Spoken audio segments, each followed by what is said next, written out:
Muy bien, bienvenidos. En esta ocasión vamos a hablar sobre uno de los primeros pensadores griegos. En esta ocasión hablaremos de Tales de Mileto y, pues bueno, este iniciador de las escuelas filosóficas de la antigua Grecia, primer filósofo en establecer una explicación racional de los fenómenos de la naturaleza, fue el primero que sostuvo la existencia de un arjé, es decir, de un principio común a todas las cosas que él identificó con el agua, ¿no? O con el agua.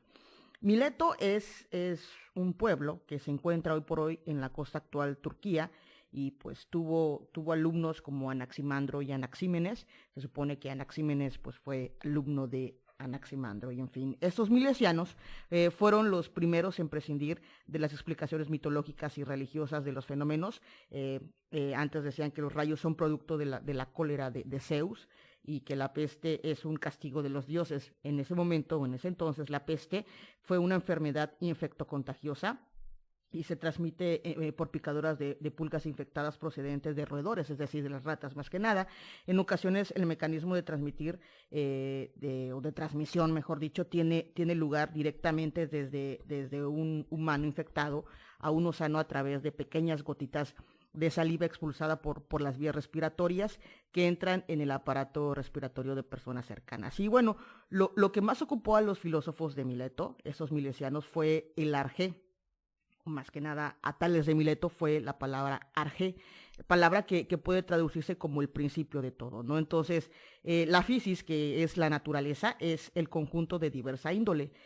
Para Tales, el arjé es el agua. Más adelante vamos a describir a Anaximandro y para Anaxímenes, por ejemplo, para Anaximandro era el apeiron, que era la parte indefinida, y para Anaxímenes él decía que el principio pues era el aire, ¿no? Entonces, Tales se inclinaba básicamente a la observación y a la especulación y por esta parte de la observación Tales decía que podía existir transformaciones. Él a base de la observación decía que pues hay transformaciones, por ejemplo, puede ser el tronco arde y se convierte en ceniza, de ciertas rocas extraemos los metales, los seres vivos se descomponen y pues al morir, ¿no? Entonces, estas observaciones pudo conducirse o conducirle a suponer que cualquier sustancia que puede transformarse a otra, es decir, una sustancia puede transformarse a otra.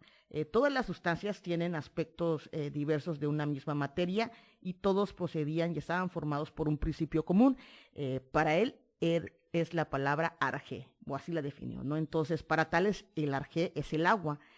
Todo nace del agua, la cual es el elemento básico de lo que están hechas las cosas, rodea la tierra y corre a través de los continentes, impregna la atmósfera en forma de vapor, que es el aire, la nube, del agua se transforman los cuerpos sólidos al condensarse, ¿no? Entonces, de las principales aportaciones que puede dar, o que dio, mejor dicho, Tales de Mileto, fue la intención de explicar el origen del universo o de los elementos que la conforman.